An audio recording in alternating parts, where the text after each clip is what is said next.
नमस्कार दोस्तों, ocean network में आपका स्वागत है। मैं हूं ओमकार चौधरी। एक पुरानी कहावत है, जहां जहां पैर पड़े संतन के, तहां तहां बंटा धार। और जब से राहुल गांधी की एंट्री हुई है कांग्रेस में, एंट्री तो 2004 में हुई थी, लेकिन तब इनकी माता जी ही अध्यक्ष थी, कमान उनके हाथ में ही थी। और ये 10 साल तक, जब तक मनमोहन सिंह कठपुतली प्रधानमंत्री रहे 10 जनपद के, तब तक वो प्रभावशाली भूमिका में रही। जैसे ही कांग्रेस सत्ता से आउट हुई और नरेंद्र मोदी देश के प्रधानमंत्री बने, वैसे ही सोनिया गांधी ने भी एक बदलाव किया। राहुल गांधी को पार्टी का उपाध्यक्ष बना दिया। और पिछले दिनों जब गुलाम नबी आजाद ने पार्टी छोड़ी और सोनिया गांधी को 5 पेज का एक सख्त पत्र भेजा, तो उसमें लिखा था कि 2014 तक एक मैकेनिज्म था कि कांग्रेस के जो अनुभवी नेता हैं उनको बुला करके सलाहें ली जाती थी और आगे की दिशा तय की जाती थी। किस मुद्दे पर क्या स्टैंड लेना है, ये तय कर लिया जाता था। सीडब्ल्यूसी की बैठक भी नियमित तौर पर बुलाई जाती थी, जो पार्टी की नीति निर्धारण कमेटी है, सर्वोच्च कमेटी है। लेकिन जब से आपने अपने सुपुत्र यानी राहुल गांधी को कांग्रेस का उपाध्यक्ष बनाया, ये सब मैकेनिज्म, सारा सिस्टम ध्वस्त होकर के रह गया और पार्टी का बंटाधार हो गया है। किसी से सलाह नहीं, किसी से मिलना नहीं, दफ्तर में बैठना नहीं, घर पर उपलब्ध रहना नहीं। और कभी-कभी कुछ-कुछ इवेंट की तरह पता नहीं किसकी सलाह पर चीजें आयोजित की जाती हैं। बार-बार अपने आप को लॉन्च और रीलॉन्च करते रहते हैं।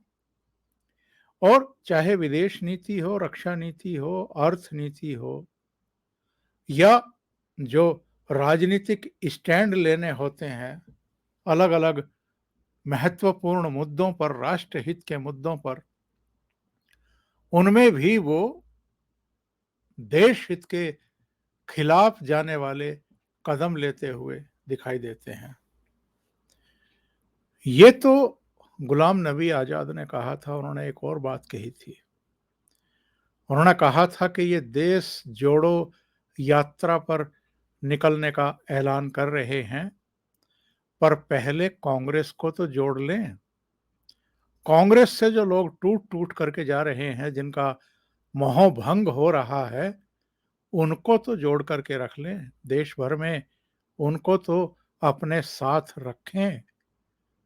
लेकिन राहुल गांधी की आज से 7 दिन पहले वो भारत जोड़ो के नाम पर यात्रा शुरू हो चुकी है।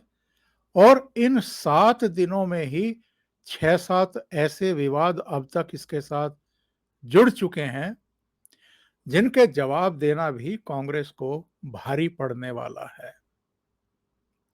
एक ऐसे विवादास्पद फादर से मिलना, जो यीशु को भगवान मानते हैं, एकमात्र भगवान मानते हैं, असली भगवान मानते हैं, और किसी और शक्ति को या किसी और ईश्वर को, अल्लाह को कुछ नहीं मानते हैं, उनसे जाकर के राहुल गांधी ने मुलाकात की और ज्ञान लिया। और जब उस विवादास्पद फादर का बयान मीडिया में प्रचारित प्रसारित हो गया, तो कांग्रेस को सफाई देनी पड़ी कि हम उनके विचारों से सहमत नहीं हैं। लेकिन ऐसा तो बहुत कुछ हो रहा है जिनसे कांग्रेस के अधिकांश नेता बिल्कुल सहमत नहीं हैं। कांग्रेस के भीतर भी असंतोष पनप रहा है और समय समय पर अलग अलग राज्यों में अलग अलग जो नेता हैं उनके जो बयान हैं उनसे भी ये बिल्कुल स्पष्ट होता है कि कांग्रेस में सब कुछ ठीक नहीं चल रहा है। वरना जो अलग अलग नेता हैं और खास तौर से जो राष्ट्रीय स्तर पर काम कर चुके हैं उनका इतनी तेजी से मोहभंग नहीं हो रहा होता। ताजा जो बयान और ताजा जो विवाद है वो खड़ा हुआ है इनकी यात्रा के दौरान ही कांग्रेस के ट्विटर हैंडल पर एक तस्वीर दी गई, निक्कर है, उसमें आग लगी हुई है, लगाई गई है और नीचे लिखा है 145 डेज मोर टू गो। और इसकी जो भाषा है वो ये है, नफरत से मुक्ति में 145 दिन बाकी। और संघ की तरफ से भी रिएक्शन आया है, क्योंकि जब आप निक्कर सामने रख करके कोई बात करते हैं, तस्वीर छाप करके या उसमें आग लगा करके अगर आप बात कर रहे हैं तो जाहिर है आप संघ को ही निशाने पर ले रहे हैं। लेकिन ये तो किसी ने नहीं सोचा होगा कि राहुल गांधी इतने निम्न स्तर पर उतर सकते हैं। और मैं राहुल गांधी का नाम इसलिए ले रहा हूं कि कांग्रेस के ट्विटर हैंडल पर अगर ये चीजें प्रकाशित की गई हैं, प्रसारित की गई हैं, तो बिना राहुल गांधी की इच्छा के या रजामंदी के ऐसा बिल्कुल नहीं हुआ होगा। लेकिन क्योंकि जो भी कुछ चल रहा है वो तो राहुल गांधी के नाम पर ही चल रहा है ना। हाँ, हैं वो केरल के वायनाड से मेंबर ऑफ पार्लियामेंट, जैसे 51 दूसरे मेंबर ऑफ पार्लियामेंट हैं ऐसे ही वो भी हैं। क्योंकि कांग्रेस के अध्यक्ष वो नहीं है, उनकी माता जी हैं। वो अब उपाध्यक्ष भी नहीं है, वो महामंत्री भी नहीं है, वो केवल एक मेंबर ऑफ पार्लियामेंट हैं। पर चूंकि इंदिरा गांधी के पोते हैं, जवाहरलाल नेहरू उनके नाना हुए हैं और वो सोनिया गांधी और राजीव गांधी के बेटे हैं, इसलिए बिना पद के, बिना जिम्मेदारी के वो सारे जितने भी पद के दुरुपयोग हो सकते हैं वो कर रहे हैं। पार्टी को मनमाना तरीके से चला रहे हैं, गवर्न कर रहे हैं, जो मन में आता है वो कर रहे हैं। लेकिन जो कुछ इन्होंने ये किया है, निक्कर में जिस तरीके से इन्होंने आग लगाई है, उसको लेकर के अब सवाल खड़े होने शुरू हो गए हैं। जानी मानी पत्रकार हैं ऋचा अनिरुद्ध, उनका ट्वीट आप देख लीजिए। उन्होंने लिखा है कि बात तो जोड़ने की होनी थी ना, ये जलाना कैसे शुरू हो गया। और इसके बाद आरएसएस की तरफ से डॉक्टर एम वैद्य का एक बयान आया और उन्होंने कहा कि ये जो नफरत दिखाई दे रही है आरएसएस के प्रति, राष्ट्रवादी सोच के प्रति, ये तो इनके बाप दादा की भी यही कोशिश थी, उन्होंने भी तो यही कोशिश की थी। और तेजिंदर बग्गा का एक बयान आ गया, उन्होंने कहा कि आखिर कांग्रेस मान गई, देश वो ही जलाती है। ऐसे ही कांग्रेस ने 1984 में सिखों को और 2002 में हिंदुओं को ट्रेन में जलाया था। एक खबर आई, खबर में लिखा था कि जलती निक्कर से बढ़ेंगी कांग्रेस की मुश्किलें। पहले भी पार्टी ने चुकाई है बयानबाजियों की बड़ी कीमत। Congress Twitter RSS uniform, Congress ने सोमवार को खाकी निक्कर में आग लगी होने की एक तस्वीर ट्वीट की, जिस पर भारतीय जनता पार्टी ने आरोप लगाया कि मुख्य विपक्षी दल हिंसा के लिए उकसा रहा है। जो बयान आए भारतीय जनता पार्टी की तरफ से वो तो अपनी जगह है, लेकिन एक जो कमेंट है वो सब पर मुझे भारी दिखाई दिया, और ये कमेंट है असम के मुख्यमंत्री हिमंता बिस्वा शर्मा का। उन्होंने नेहरू और उनके कुछ साथियों की एक तस्वीर पोस्ट की है, जिसमें नेहरू भी निक्कर पहने हुए हैं और इनके साथी भी निक्कर पहने हुए हैं।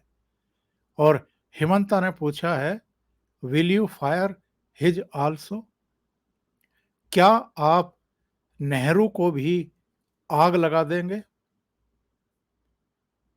और ये अपने आप में राहुल गांधी पर एक बहुत बड़ा कमेंट है उनकी तरफ से। बहुत सारे सवाल उठ रहे हैं।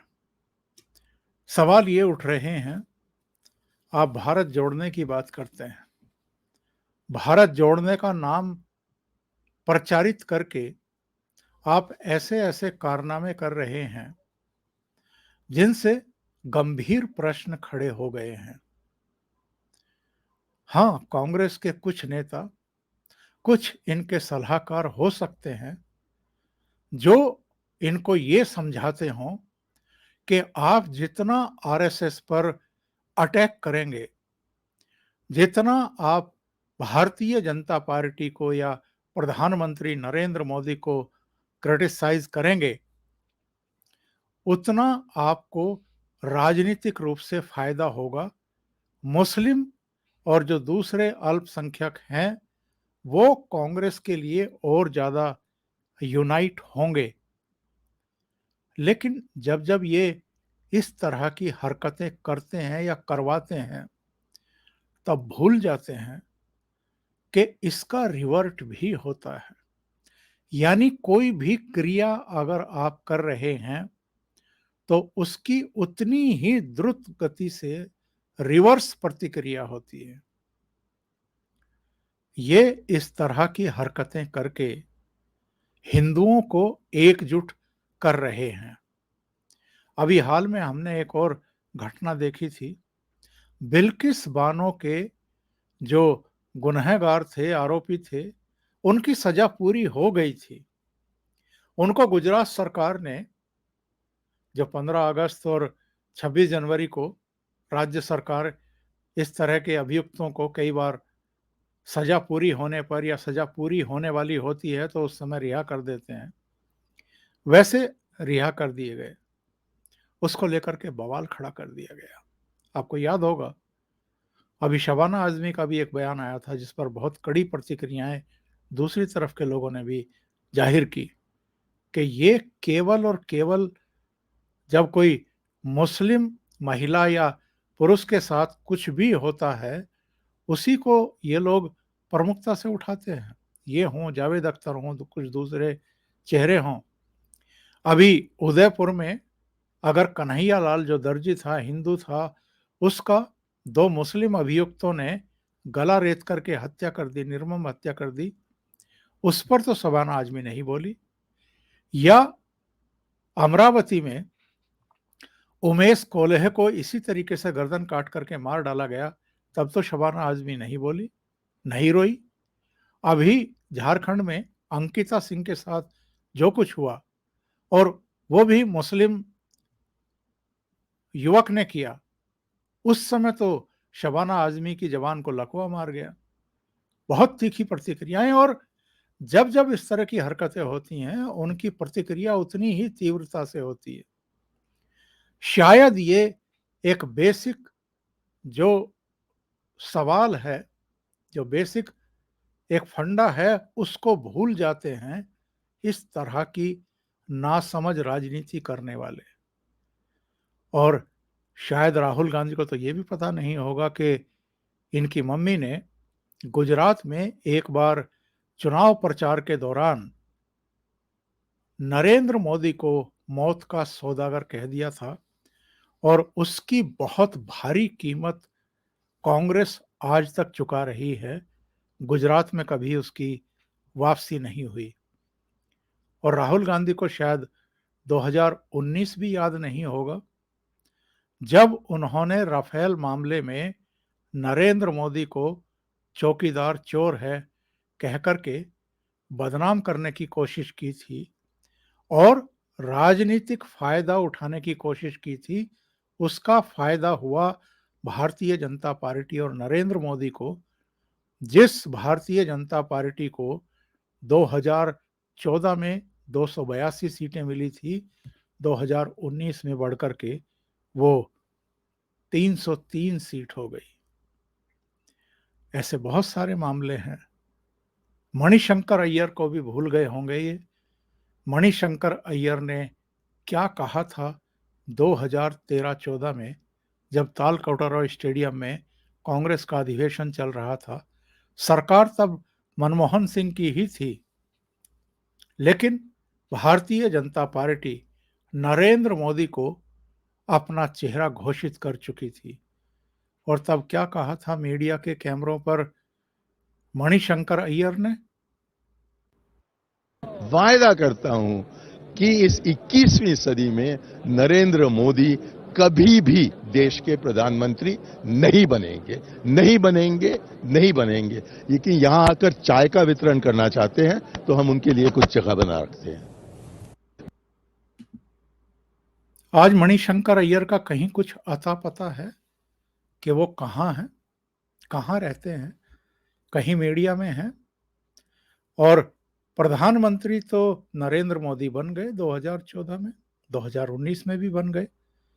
और जिस तरह के सर्वे हैं, जिस तरह की राजनीतिक संभावनाएं हैं और माहौल है देश में, 2024 में भी वो प्रधानमंत्री बन जाएं तो किसी को आश्चर्य नहीं होगा।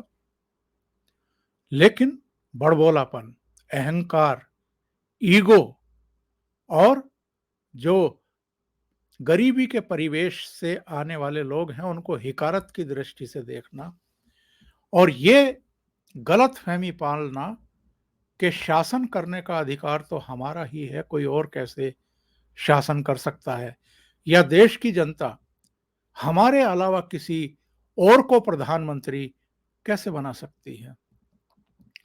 और कैसे कैसे लोगों को ये भारत जोड़ो यात्रा पर लेकर के निकले हुए हैं, उसका भी एक सीन, उसका भी एक नज़ारा देख लीजिए। ये वो लोग हैं, ये वो गैंग के लोग हैं जो जेएनयू में खड़े होकर के नारे लगाते थे, भारत तेरे टुकड़े होंगे इंशाअल्लाह इंशाअल्लाह। अब वही उसी अंदाज में भारत जोड़ो के नारे लगाते हुए दिखाई दे रहे हैं, तो कितने फेक लग रहे हैं। भारत जोड़ो, भारत जोड़ो, भारत जोड़ो, युवक जोड़ो, भारत जोड़ो, युवक जोड़ो, भारत जोड़ो, वीर जोड़ो, भारत जोड़ो, वीर जोड़ो, भारत जोड़ो, हिमाचल जोड़ो। राहुल गांधी कोई जिम्मेदारी लेने को तैयार नहीं। पार्टी टूट रही है, उसे जोड़े रखने को तैयार नहीं। अभी अध्यक्ष पद का चुनाव होने वाला है, उसमें उम्मीदवार भी बनने को तैयार नहीं, लेकिन सुपर प्रेसिडेंट बने रहने को आतुर। उनकी माताजी अध्यक्ष हैं, अंतरिम अध्यक्ष हैं, लेकिन उनकी सारी पावर राहुल गांधी ने और प्रियंका वाड्रा ने अपने हाथ में ले रखी है। तमाम तरह के गंभीर आरोपों का सामना कर रहे हैं राहुल गांधी भी, उनकी माताजी भी। ईडी की गिरफ्तारी की तलवार भी लटकी हुई है। इसके बावजूद अगर कन्याकुमारी से लेकर कश्मीर तक की 150 दिन की 3,500 किलोमीटर की यात्रा पर निकले हुए हैं और इस यात्रा के दौरान इस तरह के कारनामे कर रहे हैं, यानी यात्रा के दौरान ही आप निक्कर में आग लगा करके क्या मैसेज देना चाहते हैं, आपकी मंशा क्या है, आपका मकसद क्या है, और अगर दूसरी तरफ से भी कोई रिएक्शन हो गया तो इस यात्रा का अंजाम क्या होगा, क्या ये सोचा है राहुल गांधी ने? अभी के लिए इतना ही। बहुत बहुत धन्यवाद। अगर आपको ये चैनल और इसके कंटेंट पसंद आ रहे हैं तो लाइक करें, कमेंट करें, वीडियो को शेयर भी करें। अभी तक अगर आपने ये चैनल सब्सक्राइब नहीं किया है तो सब्सक्राइब कर लें और साथ में लगे बेल आइकॉन को दबा दें ताकि आगे आने वाले वीडियो और उनके नोटिफिकेशन आप तक पहुंचते रहें। बहुत बहुत धन्यवाद। नमस्कार।